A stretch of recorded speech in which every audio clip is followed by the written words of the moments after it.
Well, Juliet, thank you for taking the time and coming on the show. I greatly appreciate it. Yeah, for sure.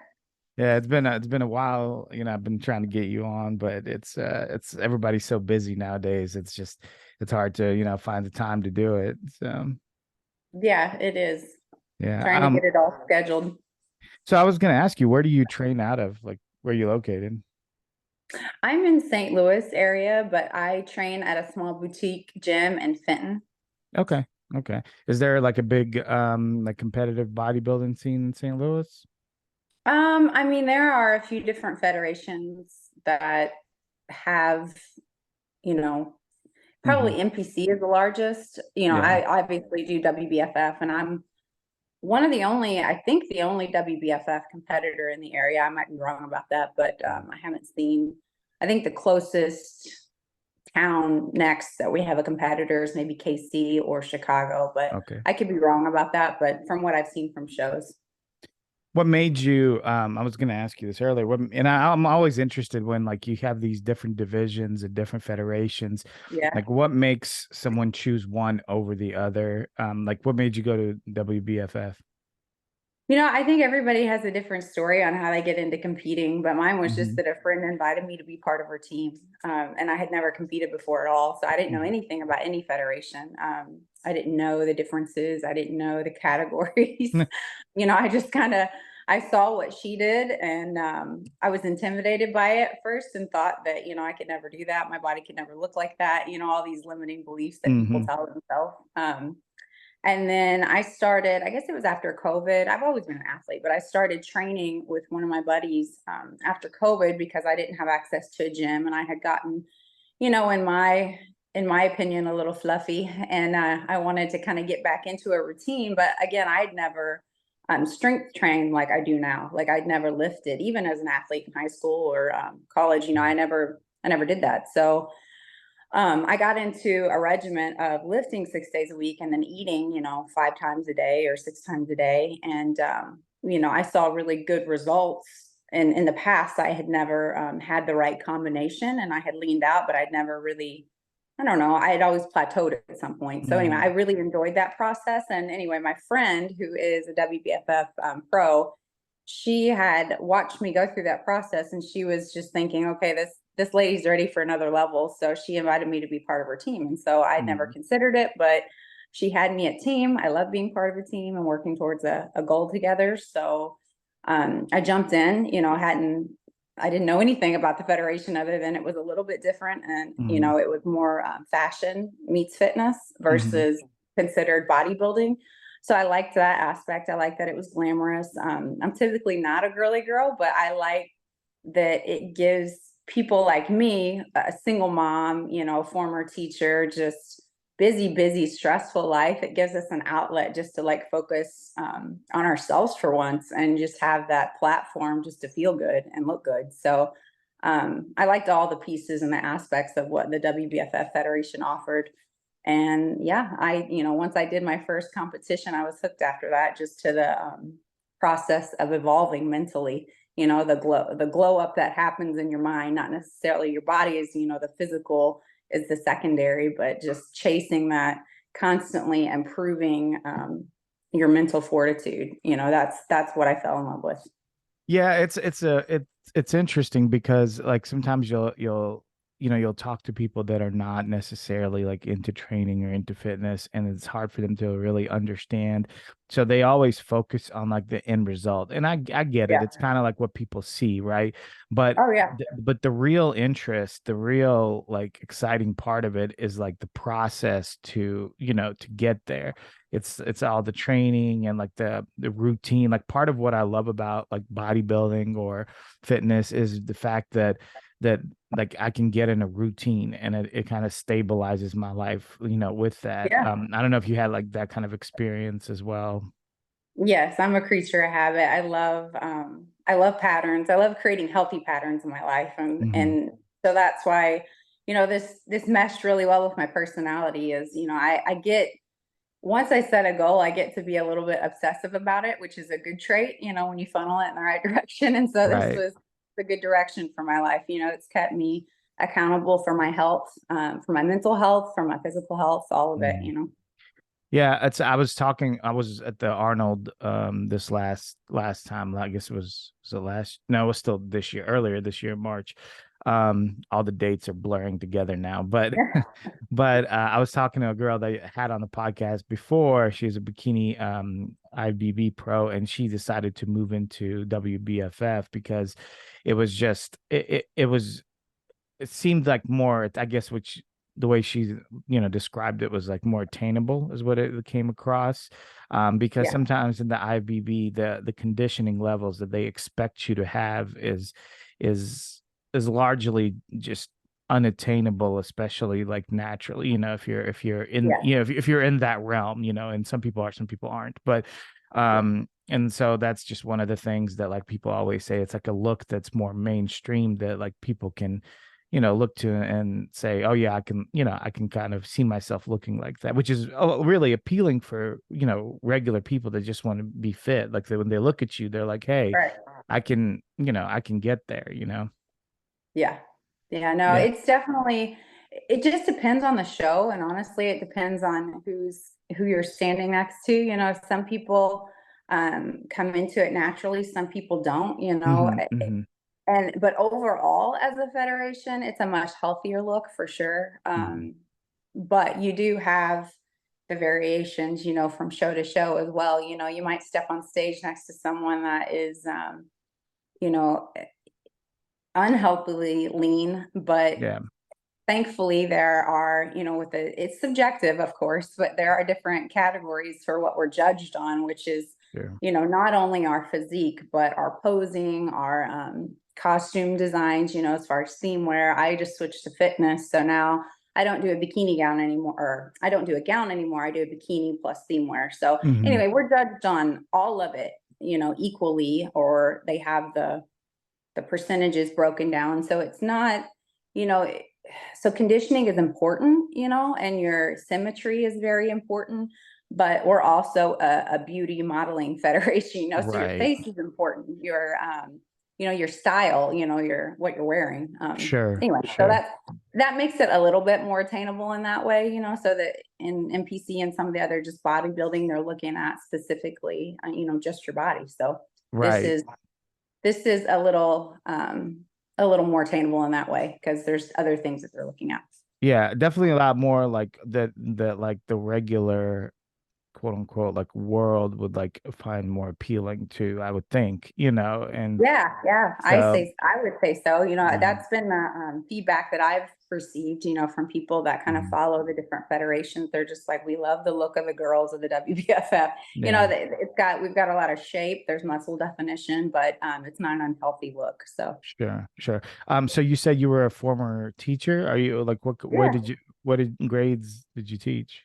you know, I taught for 20 years. I taught got my degree in instrumental music, but ended up teaching vocal because I dabbled in both in college. But Mhm.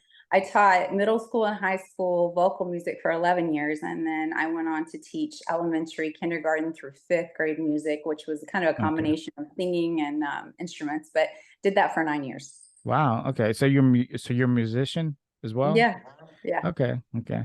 Yeah, that's super neat. I remember the only music that I took a class for, like guitar class in high school, and I was like, it was such a disaster. Nobody did anything. It was like basically like a free class. But now thinking back, I'm like I should have took it more seriously because now I'm a little older. I'm like, man, it would be nice to learn an instrument. And I was like, Yeah. should have done it when I was younger. You know, what's funny is that I grew up in a really small town, and so everyone did kind of everything, you know. So if Hmm. you excelled at one thing, more times than not, you know, you take that personality trait and you excel in another area. So anyway, I was a musician and an athlete, as a lot of us were, but Yeah.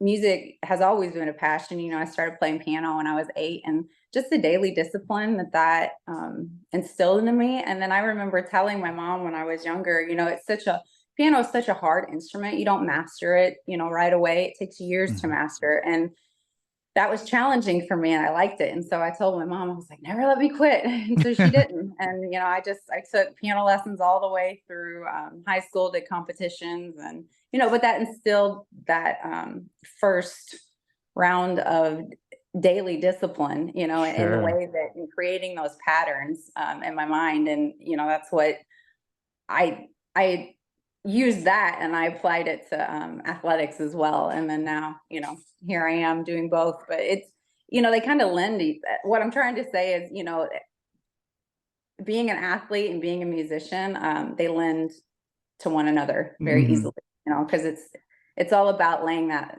foundation of discipline.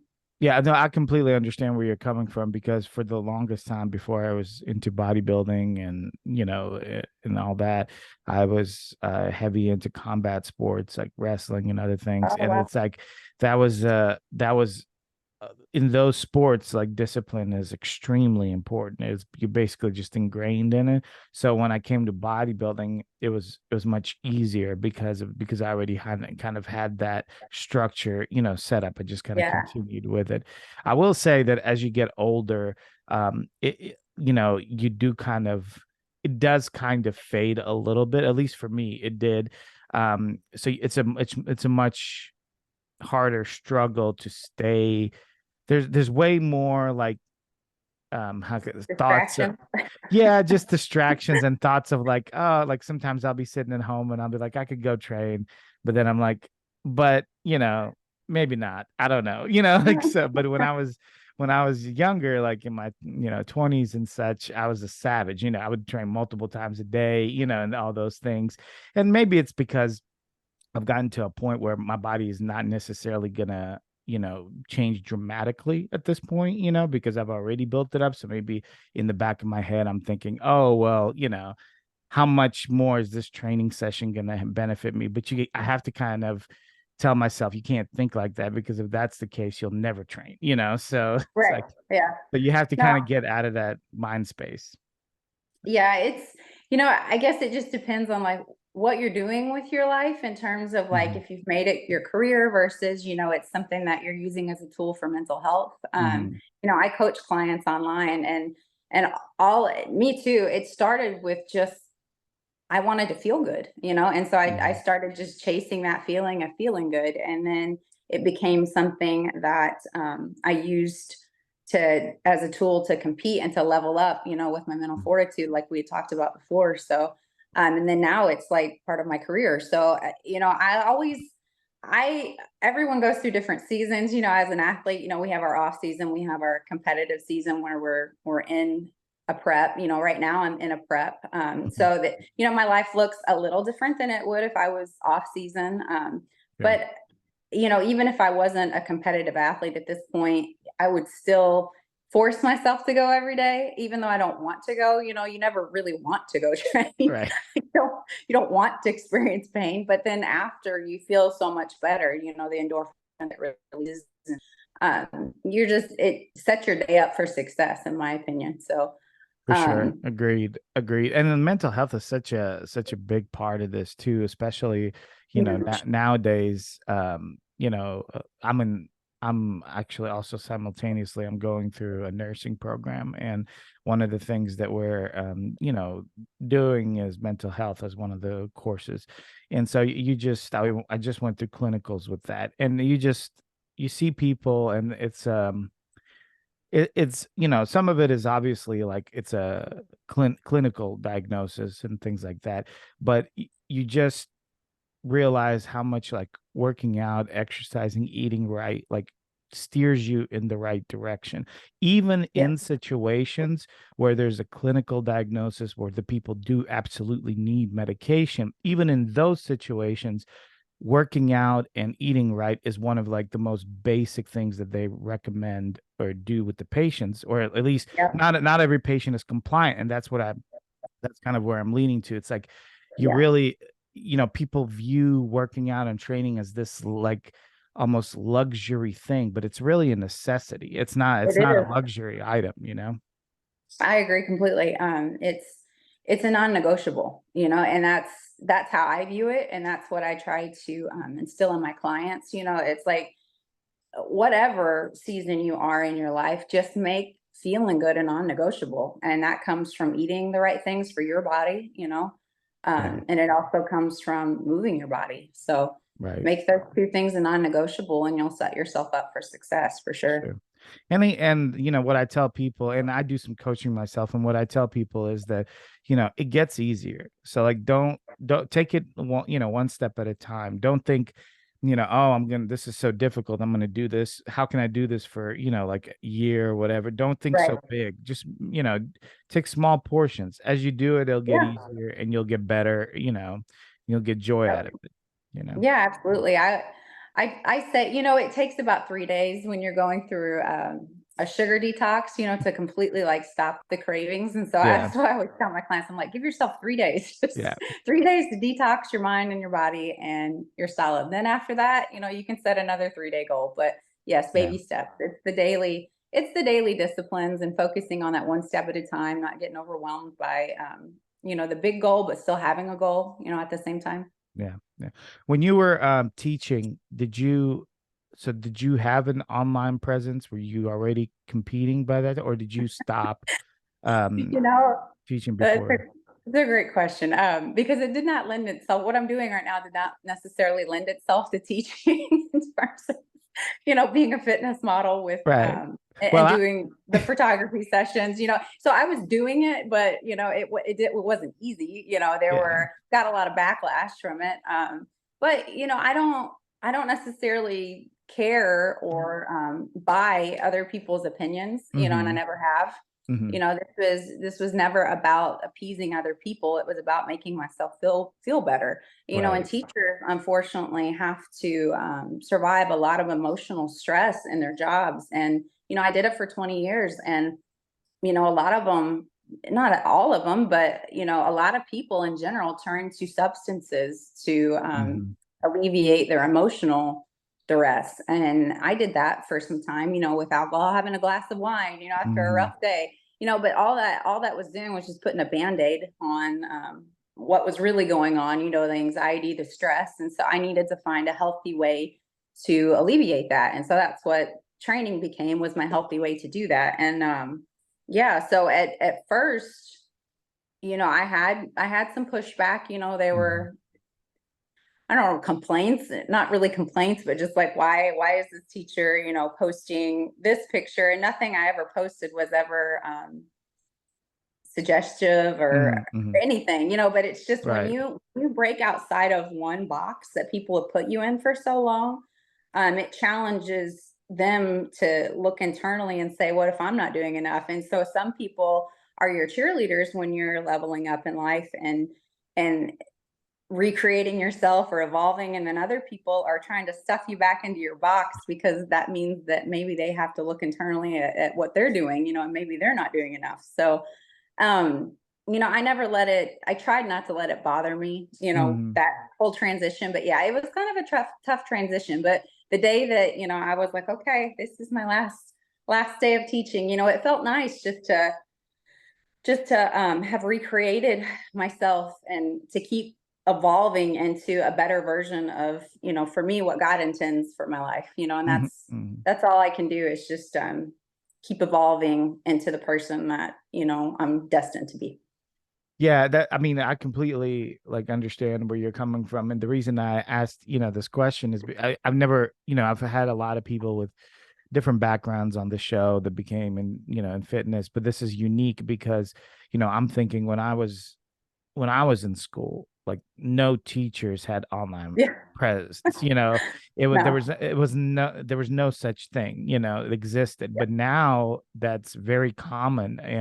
Yeah. And I was just curious on how that, you know, felt, because you know you're dealing with kids that also have access to Instagram, to these things, Yeah. and I was wondering like how that all like worked out for you. But you're saying that initially there was some pushback. Was there Oh pushback yeah. Yeah. by the parents or other Yeah. teachers, or like what exactly? No. If there was pushback from teachers, I didn't Hmm. hear about it. Hmm. But I got the sense that not everyone approved. Hmm. That's okay. But it was mostly parents, and I had you do everything that you can as a teacher, whether you're a fitness athlete or not, to Hmm. make your accounts private, or Right. to have safeguards put in just to protect yourself. Hmm. Because everyone has a life outside of their job, Hmm. whether whatever job you are, you have these safeguards to protect yourself. But For some platforms, I couldn't have it on private all the time, because Mhm. if I'm modeling, apparel for a company, they need to be able to Yeah. Mhm. view that. I need to have that account open, visible to the Right. public. So Right. that became kind of the hard part for me, to have one foot in teaching and one foot in, fitness competition and being a model. Was just like it became kind of hard to balance both, because Mhm. in my opinion, I didn't need to have anything safeguarded, because I wasn't doing anything wrong. Right. Right. Right. But I didn't want to cause, and all of the administration, my principal at the time, she was incredible, and she was very understanding, and so we just had very transparent conversations and just kept the dialogue, going. She would say, okay, this is what's happening. I'm like, okay, I'll adjust, and Mhm. never any judgment from her, only support. She's still Yeah. very, very supportive. So I was very thankful and grateful for her. That's great. That's great. Yeah. So even like in the medical field, like as I'm getting into this new role in my life, things like being a nurse, or other, or like maybe it's someone's a doctor, it becomes difficult. I think it's probably easier now, but it becomes difficult to be in those roles and then also do something like bodybuilding or like Yeah. fitness or modeling, because Mm, it- I mean, I'm not going to go into like the reasons, but for the same reasons that you probably encountered, like in your transition as well. It's like these jobs appear to be, people have certain views of these jobs, and then they have certain views of like bodybuilding and modeling. Yeah. So it's like, and that it doesn't jive, like in their minds, it doesn't work together, and so Yeah. it Well, kind of causes that frustration, I guess. yeah. And everybody comes from a different lens, like Hmm. I view it as art. Hmm. More it's about the mental discipline and fortitude that it develops. The physical is secondary, but there's a lot of people that sexualize what we do. And Hmm. you can't change those people. You can't Right. change their lens. But it's not my Sure. reality, Sure. so that I operate from a different come from. My come from is to inspire people to feel good and in turn look good, Right. women primarily, Right. like I've helped a lot of men on their health journeys, but my audience is women, Right. not men. So Yeah. I'm never Yeah. posting anything. I'm never posting anything. So Joe Schmo can look up Juliet Bagwell and, Yeah. whatever. Like that's never my come from. I don't want that, again, I'll never post anything that's, I don't know, that doesn't correspond to my character, like Right. if I don't want to offend my audience, nor do I want to diminish my integrity or character. So I'm only going to post things that inspire, and I'm proud Sure. of my hard work. And so I will post that and I'll post my journey. That's, Hmm. that's the whole point, is seeing someone go through the process and just being transparent about it. Yeah. Yeah. No, I completely get it. And I think also what makes it difficult is because in this space you have extremes. So just like you're not necessarily posting anything that's provocative or anything like that. You'll have an extreme where some women post, they're also in the fitness space that will post stuff that's extremely provocative. Yeah. So it's like, Yeah. so you kind of get like bagged in with like all in Yeah. the same, space. And while it's technically you're not that like that, but you kind of just have to deal with those, Yeah. issues. Yeah. Yeah. Yeah, yeah, and I mean it comes down to, like I said, your lens, are Hmm. you viewing everyone the same and just judging them by their cover, or making hasty generalizations, or are you Hmm. looking at this person to person in life, whatever Sure. sport they're in or walk of life they're in, it's just like Right. how you view people. And I've never been a hasty generalization, I take it person to person. I don't assume anything about them. If I'm going to assume anything, it's going to be good things, so Yeah, I just, absolutely. Yeah, it's funny because it's sometimes like just to talk about like different lenses and stuff. Um, I had a friend, and me and him would talk about bodybuilding all the time. And one thing that his wife said was like, "You guys talk about bodybuilding like people talk about football," And Yeah. I was like, "Yeah, it's kind of like because sometimes people think like I don't know what to be honest, I don't know what they think like." How do you have a conversation about like a bodybuilding competition? But when she heard us talk, she's like, it's like people talking about football. It's in sport, in a sense, Yeah. right? Like Yeah. yeah, it gets interesting. Like people just don't understand, but it is a very niche Yeah. thing, not it's not, it's not something that's like you're not going to see it in the Olympics or anything, so No. right. Yeah. So, It's funny when you get all kinds of questions. Mostly it's about nutrition though for me. Like yeah. people, because that is the hardest part. And so I could talk all day about that because I've done all the wrong things.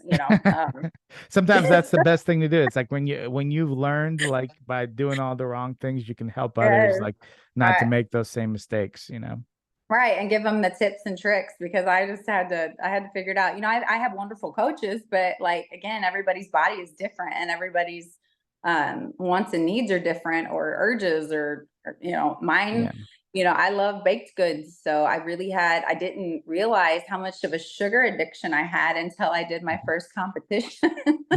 And like once you detox your body from it, Yeah. and then that's all you crave ever.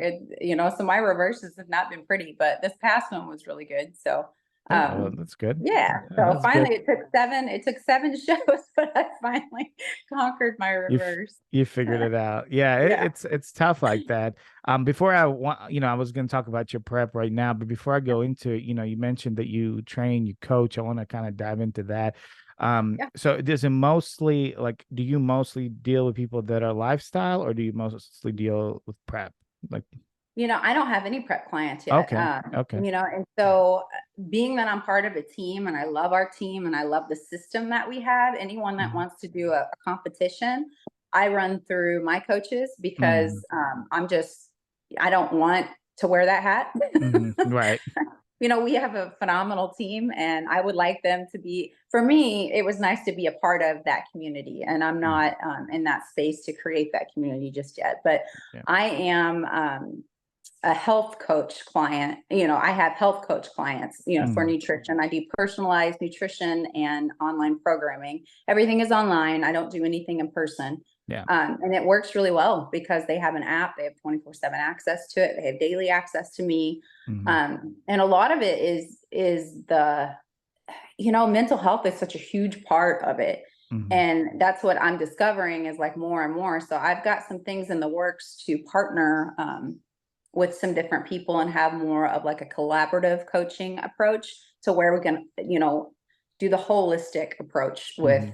with training and nutrition because of the mental health side of it. And Sure. I'm not an expert. I was a teacher, but I'm definitely not an expert in mental health. And so we're going to bring someone on board that is, and Yeah. that can help with those things.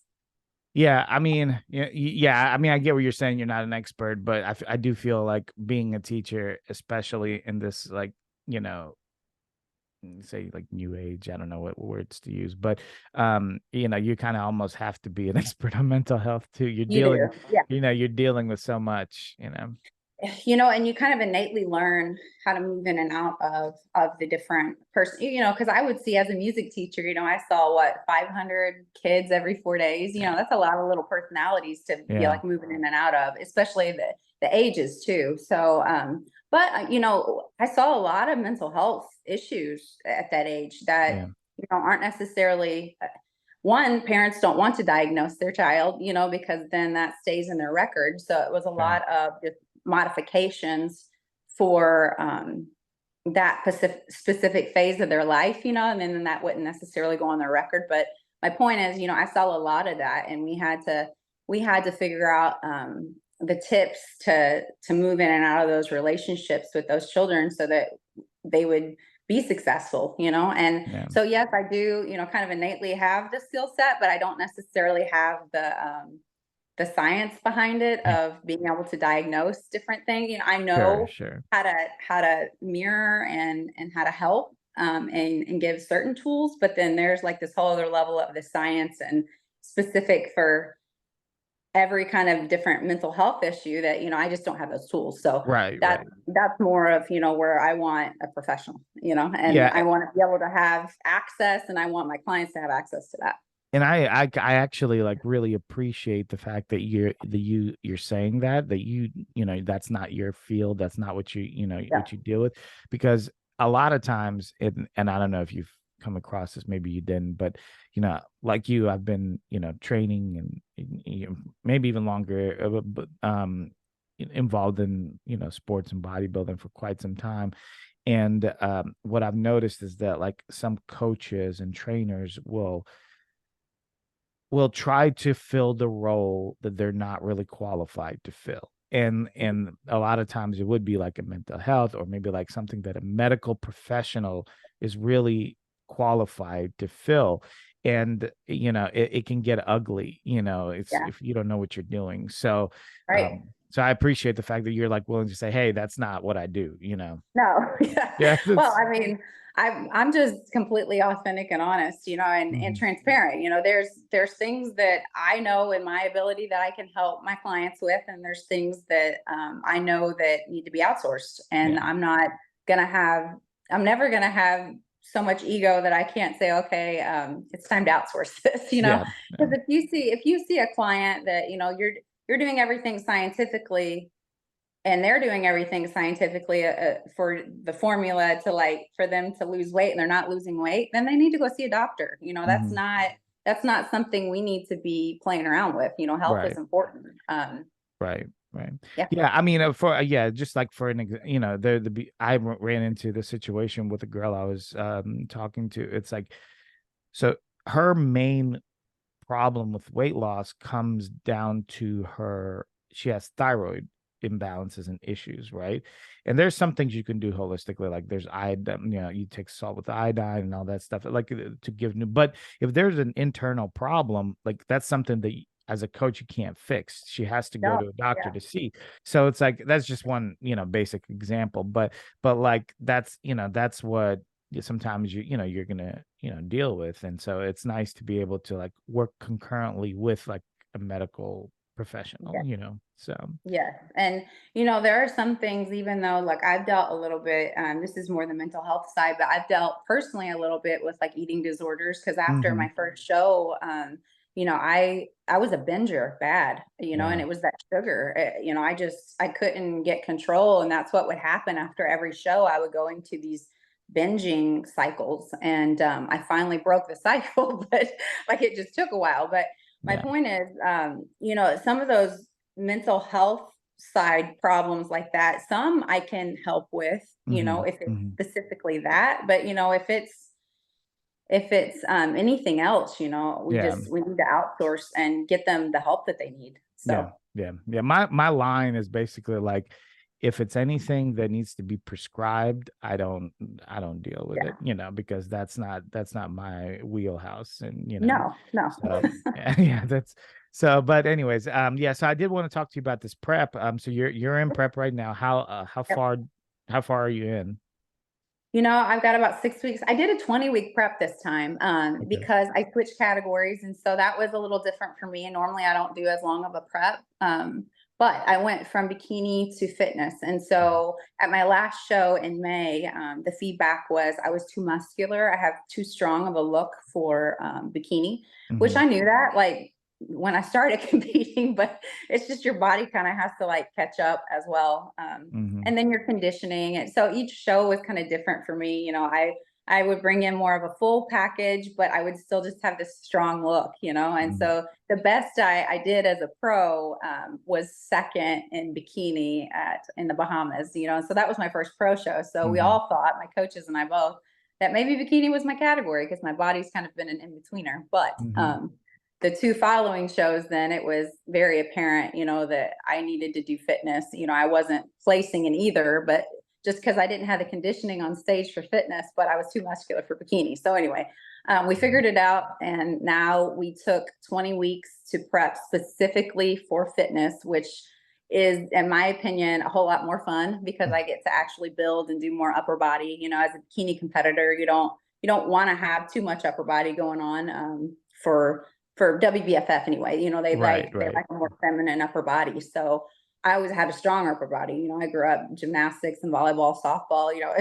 You can't help genetics. So Hmm. when I would go to cut down, then my upper body obviously leans quicker than my lower body. So this time we did the 20-week prep to try to get my legs and glutes to catch up with my upper body in terms of conditioning. And so far it's going well. I did a nice lean bulk, which was cool because I've never been able to do that. It's always been just trying to lean, trying to lean. I have a lot of muscle, and so it takes forever for my body to lean. But once I get my metabolism cooking, and I'm getting closer and closer to shows, like my core always does a really nice job, even after having children, having my daughter. Hmm. My core always does a nice job leaning out my upper body. And then now, again, I'm just in that phase of waiting for my legs to completely get cut up, like Yeah. I need them to. So that's where we're at. And yeah, I had, my shape is great. I love my shape. We've definitely leveled up and quads.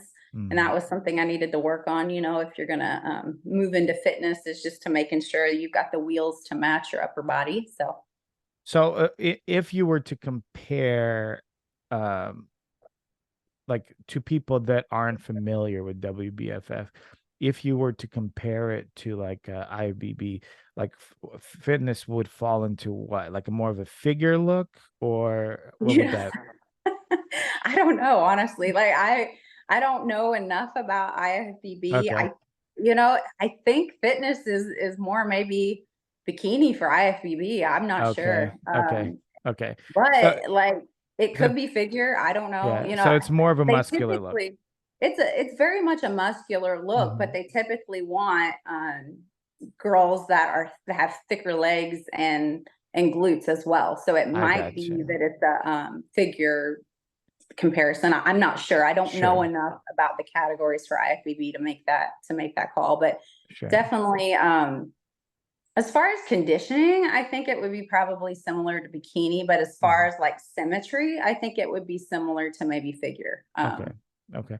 Yeah. Yeah, I mean, it really definitely is one of those things where if you're in a category and I was talking to somebody about this. I have like a personal pet peeve with this, but if you're in a category and your goal is to like not train a body part to fit into that category, I think that's like problematic, because I I think agree.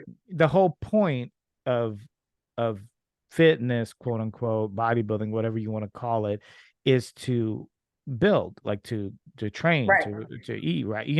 And so like if your goal is, oh, I can't train legs today, or I can't train like upper body today because it's going to be too big or too muscular, I feel like you need to move up in the categories, because I totally agree. Yeah. And yeah, that's where I was at. I wasn't I was just kind of going through the motions of my preps, trying to stay in a category just to lean, and that's yeah, not, as a competitor, as an athlete, that's very competitive. That wasn't competitive for me. That was just like yeah. that was just a daily cycle. So Yeah. And it's downright not fun. It's not no. fun. It's not exciting. It's like, and when you move up and you actually get to train again and get to like build again, you get to see your physique change. You enjoy Yeah. going to the gym because you're going there for a purpose. So Yeah. yeah, it's just one of those things. So yeah. Yep. I agree fully. And this prep was fun because I layered in a little bit of extra. I did, all of my training comes from our online coaching with my two Hmm. coaches. But what I did was I layered in an in-person leg coach once a week, just because I wanted that variety and I wanted to Hmm. see you know, what what that felt like to have someone right there in my ear pushing me, because Sure. I'm very competitive and I can push myself, but there are times, where you're having really low energy days that, Oh it's yeah. really hard to get that last rep in or to hold for as many seconds as you need to, as like on an isometric hold. So it's been nice to have that layered in as well. Yeah.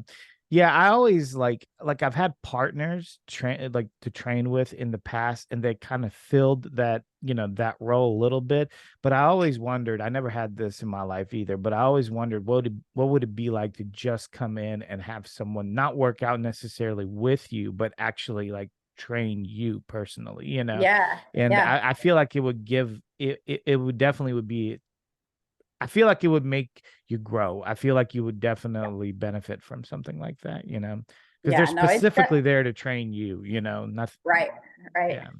Yeah, no, it's been next level for my legs. I've loved it. Yeah. So, and I've seen some good growth come from it. Yeah. Just not only lifting a little heavier, but just the different techniques used, you know, Hmm. because every trainer is different in their approach and Hmm. what they view has worked for them or for their clients. You know, everyone's different, so it's cool to kind of mix up your body too. Yeah. I know that they say you don't. You know, there's camps of people that say you don't have to mix it up, and then other people that say you need to mix it up. But Right. I'm a fan of just trying different things to see what works best for my body. I am too. And I think there's a couple of benefits, right? We just talked about like having fun, having a good time. I think Yeah, mixing it up creates that, which then of yeah, course drives you to train better and more, yeah, you know, and you know, and sometimes there's also the fact of like kind of plateauing. Your body just kind of gets used to doing yeah. the same thing. I mean, It does. that's not just with training, that's with everything, you know. Sometimes I'm in the same city for too long and I'm like, I need a break. I need to go out of town, you know? Yeah, So, like, I think that happens to people in all facets of life. It just so happens that it also occurs in fitness as well, in training. So, you know, I think yeah. switching up is a good thing for sure. So, you said how many weeks? Are you 6 weeks in or 6 weeks away from the show? So I'm 14 weeks in on my Okay, prep, so you're and I'm six six weeks away weeks from the away show. from my show. So I think 6 weeks. December 2nd is the day Okay, that what's I the step off show? stage. So it is in Atlantic City. Okay, okay. And do you have like a, are you like traveling by car? Like what, like how are you like what's the process of you like getting there? I wish that I could drive because my body handles that better That's why I was asking. in Yeah. terms of water retention, you know. But no, Mhm. as far as like you know the wear and tear on your body of sitting for that long, you know, like I don't necessarily like that. But I'm flying. Mhm. I do a direct flight. So I'm only on a plane for a couple hours, you know, Yeah, there, yeah, and then I always arrive early, like at least 3 or 4 days early. That way, my body has some time to get used to my new environment. You know, whether yeah. um, it's the temperature or just like letting that water kind of dissipate. But yeah, you need that assimilation time so that your body can adapt. Yeah, planes are worse on like fluid retention, but Yeah, you know, I never thought about the fact that you do like sit in a car for a long time, yeah, you know. So that there's that, you know, but yeah, yeah. That if you're doesn't feel good on my back. So right, but if you're getting there 4 days, you know, early, you should have plenty of time to whatever fluid retention you accumulate, it should be gone, and then, you know, you can just peek into the show. Um, yeah. so are you? I know you've have some trainers, you have some coaches. Are they helping you peak as well? Oh yeah, so they Yeah. take me Okay. through the whole process. Yeah. I've worked with them now for almost 2 years. Caroline Mhm. DeCampos and TJ Hoban. Oh yeah, Well, yeah, Caroline DeCampos Hoban now, you know, they're yeah, married, but yeah, yeah, they're my friends, they're my coaches, and it's you know, they're family. So yeah. I'm a pretty easy client, you know, I know what to do already, but they're there to Mhm. hold me accountable and they're there to kind of steer the ship for me if I plateau. Like, you know, for me, like my body, I've been tightening, but for the past month, I haven't really, you know, the scale hasn't changed. So it's Mhm. like, and I don't necessarily have a weight goal, but I do have, you know, in terms of like body fat, you know, I need to Yeah, lose a little bit more in my lower body still, just to have that fitness conditioning to come in conditioned enough. So sure. that's where, you know, we're at the final stages of tweaking that so that we can start the major cuts now. Right. Well, you've got, I mean, if you got 6 weeks left or around 6 weeks, whatever it is, I mean, you've got plenty of time to, Oh you yeah. know, to get there. So, yeah, Yep. sounds like you're, you know, you're right in there. You got everything figured out. Well, I mean, I am giving it my all. And again, this was the best off season I've ever had. I kept it tight and lean and I did a nice lean bulk and got to really push myself. You know, I had a few injuries at the beginning just from life was pretty stressful for a few months. And I think my body was kind of internalizing that stress. And then in turn, I was, you know, different things were failing me. At first Yeah. it was my back, and then I sprained my calf, Ugh. 2 times within a month. So it was the same calf, but just learning to fully, I gave myself a week of deload when I took my volunteer group to Guatemala to build. So I gave myself that week off. So that my body would have time to heal, from my calf sprains, and then also just like a deload week, because I had Mhm. been going really hard since January, because I had prepped into a show for May, and then I went right back into prepping, for my off season for this show, because I Yeah. did a longer prep. So anyway, my body needed just a reset and a deload, and so I did that, and I came back, and I haven't had any injuries since. So Yeah. Sometimes you need that. It's yeah, hard. It's hard for people, like you said, you said it yourself, you're competitive, and for people that are used to the grind, and they kind of live in that grind. It's yeah, hard for them to take a week off or take any time yeah, off. And I'm kind of in the same boat. There was it's just tough for me not to train. Like, one thing with my nursing program is so busy that it's very difficult to find time to train. And I so, like, bet. I feel bad like when I can't train, but I have to kind of, in your case, I'll just kind of have it specifically for you. When you have injuries and things like that, you kind of have to. It's like you have to take some time off, because what happens is, like you mentioned, you tend to re-injure the same Yeah, thing over and over again, which then of course makes it difficult to train and yeah. all these other things. So kind of Yeah, it is. dominoes. It's ridiculously hard to just to sit still, Yeah, yeah. when you're used to going and training hard every day, and you don't, like, even on my off days, I take Sundays off. They're my day off. Uh-huh. I train 6 days a week, and then Sundays are my day off. Right. It's hard. It's hard for me just to I feel like I need to be going to the gym. It's just such a daily pattern for me. Right. But I always try to get just some movement in still, that way I feel like I'm having those endorphins released, and Yeah. I just feel better, whether it's hiking or whether it's just I'm trying to teach my puppy how to walk on a leash. Yeah, So we that's do exciting. that. Yeah, that should be fun. Yeah, I've heard of people refer it to as like an active rest day, but Yeah. Yeah. basically is just doing things non-training related, but still active. So yeah, Yeah. that's Yeah. yeah, very cool. Helps Very it cool. helps your mental frame of mind, and it helps your Sure. body too. So Yeah. Always doing stuff in nature always is helpful too, especially if yeah. it's like a good, like lately we've had, like a little bit cooler weather. So it's nice to like walk and things like that. So Hmm. it's, it works out really well, especially during this time of the year. So before it gets too cold. Right, right. I agree. Yeah. So anyways, Julia, thank you so much for coming on the show. You're welcome. Before we end, I just wanted to, if someone wanted to reach out to you for coaching, for training, other podcasts, what would be the best way for them to do that? Yeah, so I have my website, julietbagwell.com. That kind of is a landing page for everything that I offer and do. But as far as like reaching out, probably Instagram is the best. Hit me up there, or you can send an email, bagwelljulie@gmail.com, or you can do my Instagram handle is Juliet, JULIET _ WBFF Pro. I handle all my social media at this point. So it's going to be me responding, and I check it Mhm. daily. So yeah, reach out. I'd love to Awesome. help.